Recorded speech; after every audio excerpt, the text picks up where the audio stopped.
to become successful. And but if the mindset that we have is still very unhealthy, okay, then it's going to be a struggle for all of us to advance. I think that's a very good point, Jojo. No? And to discuss the other side of that, to the TBIs out there and a lot of the startups out there, a lot of you will think that what you need is funding early on.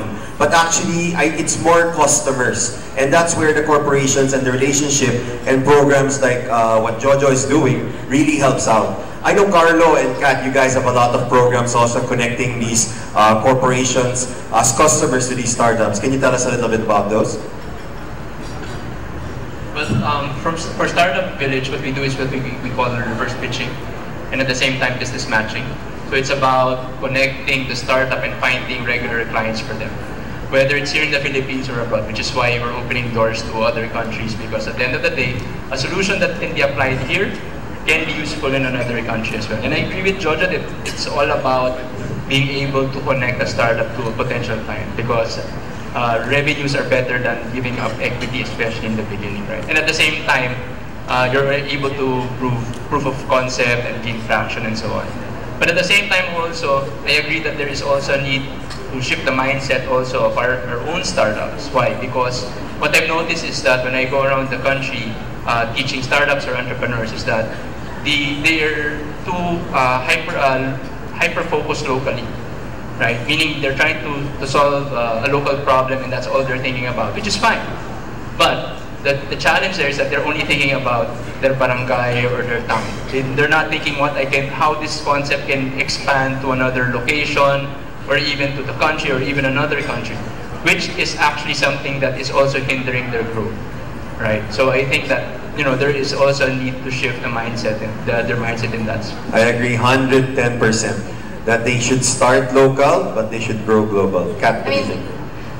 I think we have similar programs, just because I think when we're thinking about how to kind of grow or help scale the startups already there, it's not like we need to reinvent the wheel, right? We've seen these successful models of how startups can work with corporations and industry to really scale. But on your point on competitiveness as a country, I just wanted to kind of bring in another point or perspective, I guess, that when we're really thinking about the Philippines as a country, it's not it's very difficult if you're working on a base of like hundreds of startups that are largely based in Manila, which is where a lot of the exposure maybe to the mindset is. Like, they think of the Philippines as, or investors, I've heard, right, consider the Philippines an attractive destination, or there's so much potential, largely because of this, 100+ million population or growth rate, or, graduating hundreds of thousands of engineers a year type of thing. But the reality is, when you're outside like our kind of bubbles, I guess, of our incubators, right, we're not really seeing the kinds of numbers that we need to see in terms of the number of startups or entrepreneurs that are coming out, right, of the whole system. And I think if we are to be competitive, we can't be thinking at this scale also ourselves for our industry. So, and I think that's a big challenge that we as incubators really need to look at, right? And I'm very happy that we have incubators essentially representing, right, like universities from around the country. Because if in fact it's true, and I think it is, right, that the failure rate is quite high for startups, you need to kind of start off with, and I heard a few good ideas on the talent side from our previous panel actually, right? Is it each barangay or each town should have a target for the number of startups it has, or is it, I don't know, right? Like, generally just having this culture, or even at the university level, where going into a startup isn't a sign that you failed to get into a good job or you're not hitting an employment metric, but is actually something that people 12 years, 15 years, I would always find diamonds in the rough, meaning these are entrepreneurs or startups that have great concepts. 1 year later, when I come back to the same province, they're gone. Why? Because when they tell their parents that, hey, I want to do a startup or I want to do a business, what will the parents say? They will say that Nasaan yung pambayad natin? Ang tagal ko nang namuhunan sa'yo. Kailangan na mapakain yung kapatid mo. Sino magbabayad ng kanyang tuition and so on? So what happens? These great and talented guys who have great concept, who have started something in school because it's a safe environment, all of a sudden, okay, find a job, right? And they may not even find the right job. They might end up in a BPO which doesn't fit their qualifications, their engineers and so on, right? But that is where they're forced to go, right? So what happens? The innovation, that opportunity is not there, so therefore they disappear. And I think that goes back to the opportunities that are presented on a local scale. The presence of the TBIs actually, especially in the province, helps create that opportunity, right? Because while they're still safe in school, you're building it up, then the opportunities after school should be growing and moving forward. So I think beyond just mindset, it's also creating that environment where these opportunities are available, and that option. I think that has to be emphasized, that there is an option to pursue this path and career without having to sacrifice the needs for your family and so on. There you go. So TBIs, you have a very big responsibility. We need you. We will help you. And we hope to have that stepping stone to get to where they need to be. So Doc Luis and Doc Tirsa, can you please help me put these other guys on the hot seat? So as academe-led incubators, what do you think are the challenges that they could help with? And then let's transfer onto them and let them answer what they will do to address those challenges. From our experience, the industry-led incubators could help us, university-based incubators, in terms of direction. The industry-led incubators could give us direction and could be mentoring support or facilitators. We of course work on the problems that we see in the university, but industry-based or industry-led incubators could be working more on a problem which is really responsive to the needs of the community or the industry. So it could be best if we always see each other and we compare our notes so that we can train our students, or we can train our facilitators even, to do things which they themselves are doing in the industry. So it's more on sharing and mentoring. To add to that, and one of the things we keep reminding our here at DPI managers is you have to build your network, and it's not necessarily the building. The building looks nice, but it's really the network. And one of our activities is always build your network of senior partners, because from we ourselves in enterprise, we've benefited a lot. We've learned a lot from our senior partners, starting with Jojo here, Carlo, and in the audience also we have Al and Johnny, and earlier also in the panel, Joji. So those are your key resources. Kumbaga, I look at myself, taga-pirma lang ako ng papeles. Okay? So, taga-approve. Okay? Tsaka taga-respond sa kung ano ng mga kailangan ng mga other government agencies. But it's really what powers enterprise is the staff and the mentors and the senior partners and our alumni that provides that ecosystem for the co-founders to progress and to be successful. Okay, you've heard it. So, Paolo, what do you think? What are you? Yeah. So actually, this is right up our alley. The reason why, one of the primary reasons why Ignition and my partners partnered up with the DOST and really try to. We see the academe, the scientific community, the Philippine scientific community, as one of the pillars for innovation. And so, one of our the frustrations that we saw within our ecosystem was, why aren't there enough people from academe, the scientific community, getting into entrepreneurship? And when we go to the other first world countries where the academe is strong, like let's say the US, let's say, the Bay Area in particular, you have Berkeley, you have Stanford, and there's a close relationship between private sector and academe, and which we didn't really see so much here. Last year and this year I was invited by the UB Chem department, and they were brainstorming how can they maybe help a few of their professors or PhDs transition into being entrepreneurs. From my dialogue with them, continuous dialogue actually, we see that a lot of the scientific community, the academia, they're intimidated by the idea of entrepreneurship. Even if they might have good ideas, like, so we've been exploring different programs, and there's one program in particular that we're quite, with Ignition, we're quite excited about. There's an accelerator in the Bay Area called IndyBio, and particularly focusing on biotech, right? And we've been in dialogue with them also, looking at how we can integrate. It's an amazing program where they go to different universities and they look at PhD papers. They present these papers to their network of corporations, mostly in pharma. And after this initial screening process, they go back to the PhD candidates and ask them, do you want to turn this paper into a business? So there's a few really good programs out there. On Ignition's part, right now, we're actually going to these different TBIs through the DOST program and trying to enable and empower people in academia, people in the scientific community by giving them workshops and also giving them free consultation. So, I mean, there's a lot to do, but it's a good start. And I just wanted to add also, I mean, with the help of DOST, next year we're actually embarking on a program to also respond to Dr. Tirso, right?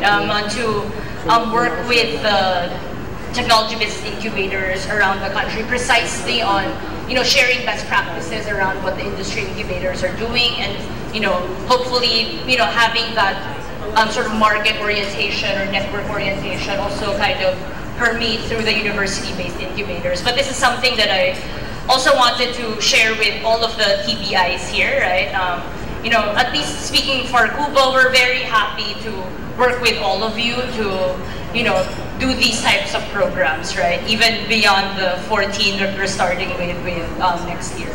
And really, at the end of the day, right, like what we need is to have, you know, these permanent anchors, and that's what the innovation hubs or the technology business incubator should be in its community, right? It should be, you know, where if you're a startup or you're beginning to start up, right, you would know, like, where can I find the resources? Who do I ask, right? These are the kinds of things that needs to be present in all of the communities. And like the industry incubators, like we will, you know, we'll try like to share like the good programs or run them ourselves, right? But at the end of the day, like we need to strengthen the network as a whole for us to be able to deliver these services at scale and, you know, on a continuous basis, right? So the resources are there for everyone. From our end, I think, you know, being a small community, meaning the startup ecosystem is still small, right? The good thing about what's happening to us is that we're all helping each other out, right? I'm a senior partner with UP. I'm helping out the TBIs in Butuan, and I'm already on the list of the one in Iligan. So, what? It's the same with everybody else, right? Everybody is trying to help each other, right? Each organization, whether private or public, under DOST and so on, we all have our respective competence. We have our own respective specializations, right? But I think at the core of that is wanting to help each other, right? And I think that's the culture that Silicon Valley provides, right, Jojo? That, you know, we can survive and we can help grow the ecosystem together by being more open and helping each other out. And, you know, I think that openness has already begun, and I believe that it will continue in the coming years once we add more TBIs into the program. So there you have it. So to the TBIs, you know, a lot of startup founders always ask me, how do you find or how do you get a mentor? And my answer is always, you just ask. Because a lot of these startup founders actually don't even go approach or don't ask the mentor themselves, and that's usually the biggest hurdle. So as you can see, everybody's willing to help. So just ask. We'll be happy to help out. So, now I'm gonna move on to a very sensitive, hopefully, and very interesting topic that a lot of startups and founders always want to talk about. So to Minette and to Jojo, do you actually think that there is a gap or there is a lack of early stage funding in the Philippines? Or is it more of a lack of fundable early stage startups in the Philippines?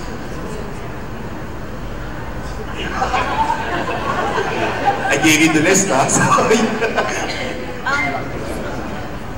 So I'll give the Kickstart point of view. We think there is a lot of cash out there. I agree. One of the great things we've seen in the last 6-7 years is the emergence of a lot of angel investors. So when we started out, we were doing incubation, we were writing checks of $30,000, $50,000 kasi wala pang masyadong nagbibigay ng ganun check. So for us, it was just a start, just to seed the ecosystem so that people can see it's possible to come. And at the time, you know, a PowerPoint would get funding. Obviously, a PowerPoint and interviews. Today, there are a lot of angel investors, and the angel investors that we have seen in the Philippines will write checks of $10,000, $75,000, $300,000. So there's a fair range of early stage angel investing. And while Kickstart doesn't do seed stage anymore, we are still doing pre-series A. So we're still writing 100,000, 200,000 because it's important to us to work through. I think the challenge is there are a couple of things that we hope, in fact, that incubators and accelerators can help with. And one of those things is just helping the startups have the correct cap table. Because sometimes somebody will come to us and it is a great idea, it's a product that's got a little bit of market traction, it's a really qualified team. Tapos we look at the cap table and you've given away 60% of your company already for a small amount of cash. So at that point, for later stage, for investors like ourselves, it doesn't make sense anymore for us to come in. So one of the things that I feel people could stand a lot of help with is just understanding the value of a cap table. Because while cash is a commodity, the provider of that cash is not a commodity. We will look at the cap table and we will decide on the basis of that. If there's a name in that cap table that we don't want to be associated with, we will pass. If there is something in your code that suggests that the founder is maybe going to make bad decisions in the future, we will pass. One of the things to understand is that most investors, the predisposition is when you meet a startup, you're trying to understand how far can this team execute. And the execution is the one metric that will make a difference between a yes and a no for many cases. So I think there's a lot. Personally, we have a lot of cash that I wish we could have deployed already. It's not going as fast, and I find that maybe founders here are a little bit shy. So when we express interest in some companies, every week they are on my WhatsApp and they're asking me, how is it going? Can you give feedback, etc., etc. So the hunger is important. And then maybe that's one of the things also that is an important mindset change. It's not a hard skill, but we can feel if you are genuinely hungry. So that helps. I completely agree. So I'm part of the Manila Angels Investor Network. We started about sometime last year, and I think we had something like 12 members. But through the year to today, we are actually more than 50 members now. So yes, there's a growing number of angel investors in the Philippines. A lot of them are old-time investors who are transferring from offline to online or to digital investments.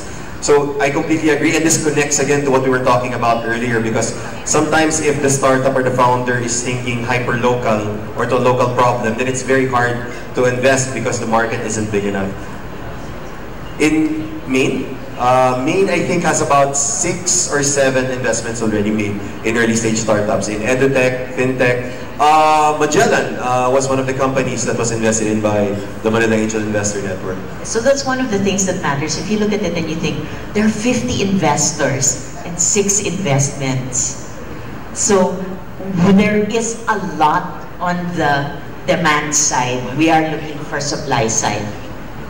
Exactly. About Jojo, what do you have to say? I agree. There's not enough deal flow happening in the Philippines. So for us, we look at three things, and your startups and the demand, your customers or your corporate partners, and investors. Number one is, I think, if you don't have that mindset, or if you're not that kind of a person who is in business development, hire one. Okay? If you don't have it in your team, in your TBI, a biz dev person, hire one. Okay? That person will take care of the demand side. Okay? Now, on the product side, again, if you don't have it, find someone who's good on running programs. And that program is really just going to produce good startups. Okay? That's a lot of work, you know, and we can go 1 week talking about creating that good product. But let me focus on the demand side. This dev person that you will hire in your TBI, first, you know, when the first day that you hire them, tell them to produce a list in your city or in your province. Produce a list of the top 500 companies and richest people in the province. Top 500, okay? Out of the top 500, invite 100 of them, okay, with a target that you will get 20-25% yeses, okay? And then they will come to a networking event, okay? By the way, don't invite, make sure that what I would do is I would have the president of the university be the host, be the one inviting, or the governor of the province to host this networking event. And then during that event, you'll talk about innovation, how it will, you know, all the good things about innovation. And we have millions of slides about how innovation can move the needle for our country, etc., blah, blah, blah, you know?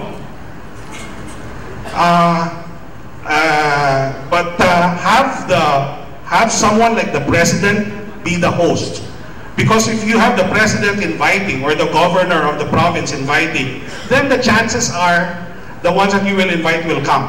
And by the way, make sure that you have, I would invite only the owners of the companies or the CEOs of the companies. Anyone below that will not be allowed to enter the place. I'm serious. You really have to talk only to people who can decide, who became rich because they were innovative 30, 40, 50 years ago. Okay? These are the same people that you need to say, we live in what do you call it now? Internet 4.0? Whatever? Industry 4.0. See, I don't even know. Okay, that we live in this new digital age and, you know, we have to be engaged or else, you know, we're gonna die like a dinosaur. You know, you show them people like, you know, half of the companies in the Fortune 500 in the year 2000 is not existing anymore. No, things like that. Anyway, but that's what I would do. And you tell, you know, and with the goal of the reason why they're there in that networking event, hosted by the president of the university or co-hosted by the governor of the province, is because you want them to be the first investors or customers of the startups that you will show. Now, this is the nice part also. There's, how many, ma'am, do we have now? 14 TBIs? 14. You get the best of the startups in those TBIs, and you bring them to that event. So it's not just, you're not just showing your own startups. You're showing the best of the TBI program. Okay? You even invite companies from Kickstart, companies from Startup Village, companies from Launch Garage, companies from Kubo. Bring them there. So that they will see, oh my God, this is what's happening in the Philippines right now. So how can I get involved with this? But that's what I would do. You know? And if you fail, so what? Well, we all fail anyway. But but if you just get that, you know, out of the 500, 1 or 2 that's really involved, I think you've already succeeded. Maybe just to build on what George has said, you will need a lot of patience and shamelessness. So Kickstart, we have the good fortune of being 100% owned by Globe. So we work quite closely with Ayala Corporation, with Singtel. And even then, it's not an assumed thing that because we make an introduction, they will get the deal. But what it does mean is that we invest in building the relationships and being trustworthy, both for the founders as well as for the corporations. And trustworthy means we don't introduce founders who are not ready. But when the founders are ready, and we give the feedback. The other thing that we would do, which I think an incubator and accelerator program can do, is measure obsessively. We measure how many introductions we make every year. We measure how many get a first meeting, a second meeting. We measure deals that are closed by introductions that we make. Partly because what gets measured gets done. So, in addition to George's advice of hire someone for BizDev, measure them in terms of deals closed, not in terms of activities. We're not big fans of measuring activity. I ran X events, I made Y introductions. Measure in terms of results. How many deals were closed? How many meetings did you get? That's the one way we can perform better when you compare us to all the other markets. It's important to always have a global mindset, or at least a regional mindset, because we're not in competition with our counterparts in the local market. We are in competition for funding, for attention, for the customers of everyone else in the region. So we already see Singaporean startups that are serving companies here, when there are Philippine startups that do the same thing. So why would that be? So it's an important thing to keep questioning how we can be as competitive as we can. Very good point. We can't improve what we can't measure. So to the incubators, to Kat and to Carlo, we deal with founders every day. And we see that there is sometimes this gap where we see that a founder isn't ready to present to someone like maybe Jojo or Minette for funding. Can you please share to the other TBIs how we can get them there? What should we do and what are the things that we need to address to get them there? So I guess the investors address the demand side of the equation, and it sounds like, and I think the numbers prove it too, that there is a lot of capital out there. But our job as the incubator is to take care of the supply, right? It's really about making sure that, again, the founders are ready. And, you know, at the end of the day, like, the ideas they're cheap, right? They come and go, like, they can even pivot, right? But at the end of the day, what you're trying to create as an incubator, and many of the incubators are actually academic institutions, right? Is I think you're trying to build good founders and good teams. So the things that we look at, or that we try to focus on, or in terms of interventions for startups that we work with, one, you look at, essentially, how do I say this? Like, you have to look at like the execution, right? Like, you know, whether the founders are actually, you know, going for sales, getting traction, right? Like, it's not just about creating like that nice pitch or, you know, being able to create the promise, right, of something good, or even having a great idea and like, you know, kind of obsessing over it, but like really looking at founders that want to kind of create businesses. That's one thing. The second is, you know, in our programs, it's very heavily focused on sort of mentorship, right? Like, I think it's really important for, you know, people that are starting businesses to learn from those that have experience or to like do it themselves also, right? So, you know, we don't have like a one-size-fits-all kind of program for everyone. In a lot of cases, it's really looking at what you're doing and like kind of working with the people in your network that you're able to create, right?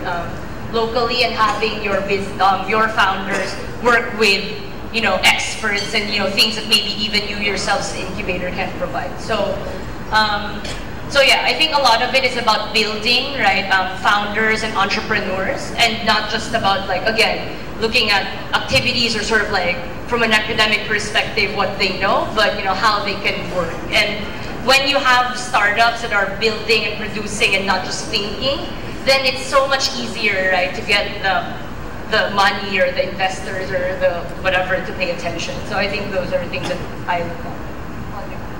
All right, to build up on that, I think that on our end in Startup Village, we're very heavy also on mentorship. And the mentors that we tap are not just practitioners, but they're also combination academicians as well, right? We tap people from Ateneo, from AIM, who've been there and done that. I think that's one of the things that we've been good at over the years, because we've been doing that for 15 years already. So we're able to find the right people to meet with the particular startup. And we're the first to admit as well that we don't know everything. That's why it's important for us to find people, right, who fit the startup's needs. Another thing that we also push for our startup is to constantly practice, right, and giving them exposure. We understand that, you know, that partnering or matching them with investors can be a challenge because they might not be ready.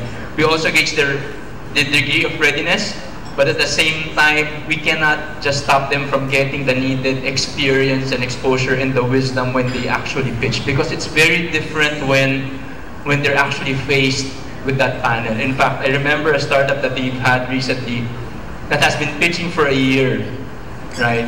And then all of a sudden, he met with this new venture group, and all of a sudden, he still got Shark Tank, as he mentioned it. Why? Because he still got different scenarios that he didn't see before. And that's considering that he's been doing it for a while, and he's heard all of the questions, and he knows all the answers, but all of a sudden, he got thrown a curveball, and he still didn't know what to do. At the end of the day, it's about exposure, but it's our responsibility to make sure that when we present them to an investor, they're more than capable, but it should also be a learning process for them.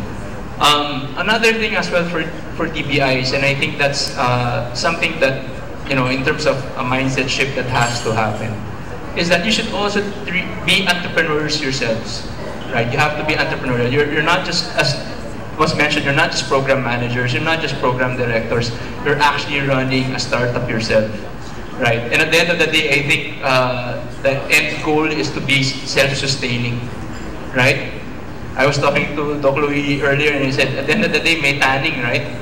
So pagkatapos ng pondo, what happens next?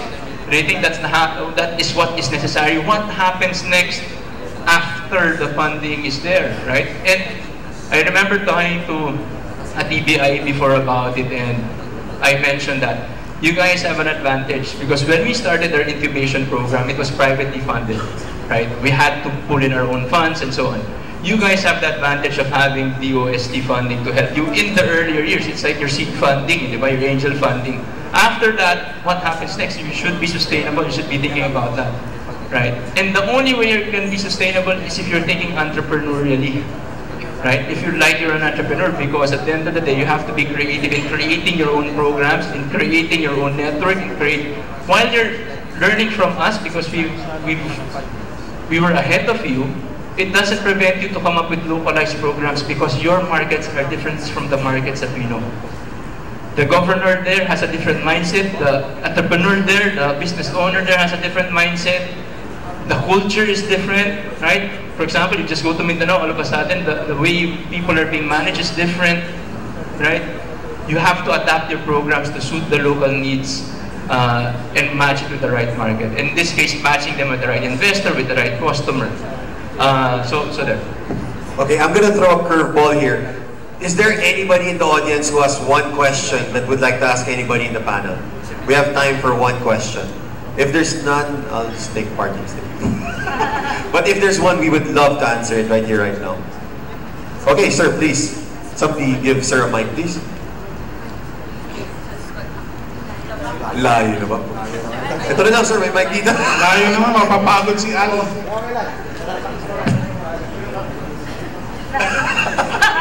Okay, wala na time. Ito lang, when I started my company in the US in 1996, I received a small business innovative research grant from NIH because I was a scientist at that point.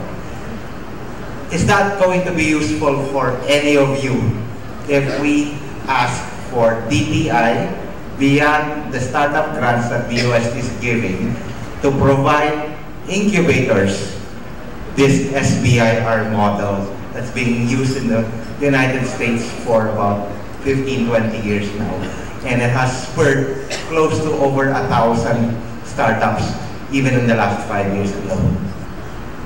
Yes and yes. And yes, more. Yes. Yes, pa more. Yes, pa more. I think if it's university-based, yes, definitely. Pero pag, like me, I'm not a scientist. So I cannot say whether one research is good over another. So, ibibigay ko na lang kay Louie yung pera ko. But I do think that while there is no funding gap when it comes to sort of these equity-based deals in the region, right, there is still room for more kind of like quote-unquote free money, right, to support like the very early stage entrepreneur, right? Like, we don't have a very robust friends, family, fools network unless you're already there, right? Like, so, and this was mentioned by some of again of our earlier startup panelists, right? I don't know if it takes the form of an allowance or a grant or a few of these things, but I think there is still a need for funding instruments that really support like creating that base of entrepreneurs, like to get them the first hurdle, right?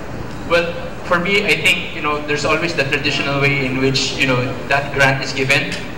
But I would also be creative so that we can also encourage collaboration. Like, let's say, for example, the only way you can access the fund is if a private and a public work together, right? A provincial TBI and so on and so forth. Just to be creative. I'm not saying that the old model won't work, but at least in this case, you're actually forced to build that network, right? And in the process, what happens? There is wisdom gathered and created between both parties that can be shared with others. And for me, I believe that while we talk that there is no funding gap for early stage startups, I do believe that there is a funding gap for early stage programs to help these startups and incubators. So we would definitely be welcome to that. To add to what Carlos said, USA the Stride Grant is a great experiment where they give funding, but only if there is an industry partner. Increasingly also in our tech transfer work, we tie in industry partnership or industry leads even to IP. So before we make an IP decision, the industry partnership is part of the IP management strategy. It doesn't exist in a vacuum. And I think that the exchange doesn't have to be one way.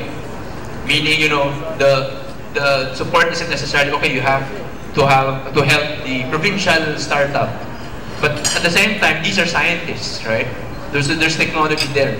The private side can also learn from these technologies and how it's developed. So it doesn't necessarily have to be a one-way street, right? So there can be an exchange of competence and expertise. And know-how from the industry. From the flip side. I do feel though that people have sort of still these sort of varied notions of what a startup is and who should get funding, but I do see that there seems to be a lot of resources in sort of your traditional MSME, and also traditionally a lot of support given to pure R&D. But I feel like there's still, because maybe of a lack of like a coherent definition of what a startup is, it seems like people that fall somewhere in between where they're trying to create a business out of an innovation, like that's there's a gap there that, you know, I think the gap falls structure something in around terms of education, both from the startup perspective, as we mentioned, cap tables, valuation, and so on. And on the flip side, also investor education, especially for those who really don't know how to not to create a crazy cap table, right? Unfortunately, our time is up, but we had a very great discussion. We hope that everybody enjoyed and everybody learned. I think everybody will be here for the rest of the day, so if anybody has any questions, please feel free to approach us. So thank you again very much to my panelists, and because we're all very young and energetic millennials, please join me in a selfie real quick.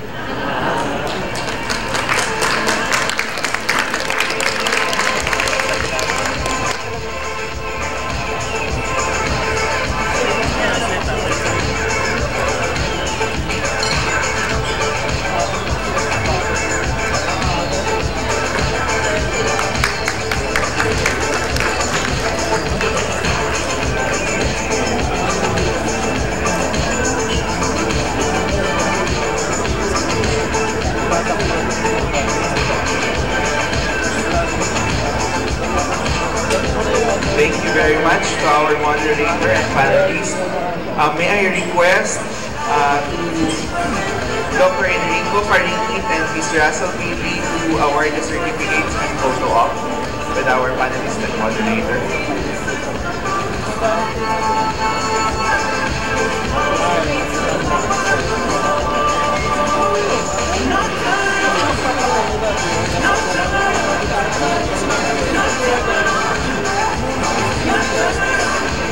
A certificate of appreciation.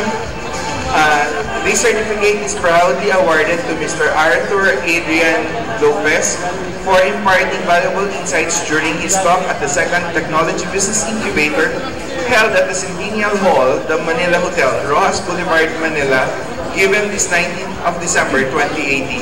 Signed by Executive Director Dr. Eric Padini.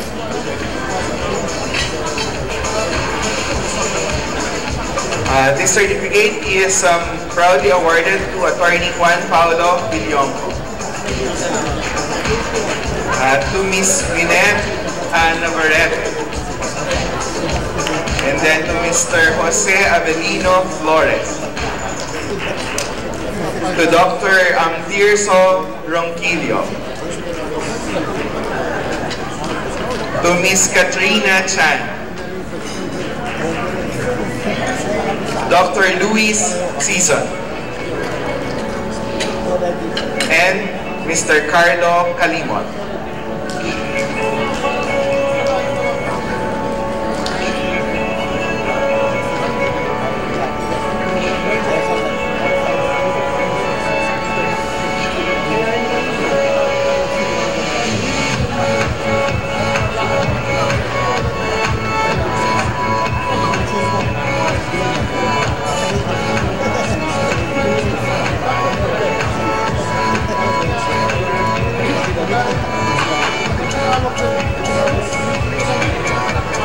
Again, ladies and gentlemen, a round of applause for our moderator and panelists.